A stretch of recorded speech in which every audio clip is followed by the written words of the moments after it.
Başı qarlı, qan püskürən uca dağlar. Harayımız ərşə qalxıb bu 30 ildir. Qan içində qıpqırmızı donuq laləm. Şuşadakı çətir aldı həzin sonu gövşən aləm. Gəlbəcərdən yer üzünə şanı qalxan isti suyum.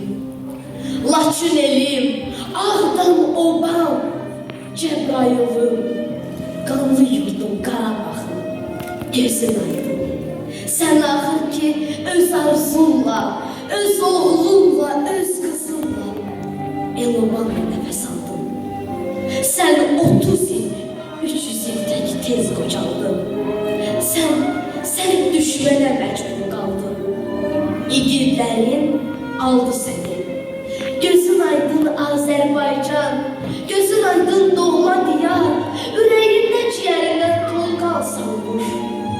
Oldu qalamış Qarabağın qara dərdi artıq yoxdur.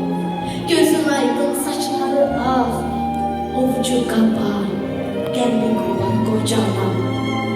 Şəhid qanı yerdə qalan o diyardan, o ovadan əsər yoxdur.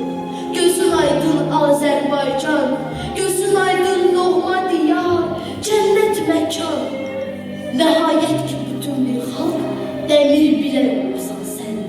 Nəhayət ki düşmanların damlarını başlarına yıxıbsan sən. Gözün aydın igid əskər, Xocalının qisasını alırsan sən. Gözün aydın Qafqazdakı qoca qartal, sən yenidən qanad açıb uçacaqsan. İgidlərin öz canıyla, körpə cavan canlarıyla məlhəm oldu, çarə oldu parçalanmış qollarına. Sənin üçün düşünərək, istəyərək, düşmənləri məhv etmək üçün son qoydular dünyadakı çiçək açan ömür adlı yollarına. Şəhadətə erdiler. Canlarından can ayırıp sənəmin can verdi olan. Odur ki sən qanla, canla sağalıbsan. Qoca vətən, sən yenidən doğulubsan. Gözün aydın qoca qartal Azərbaycan, gözün aydın ana vətən. Nəhayət ki sən azadsan.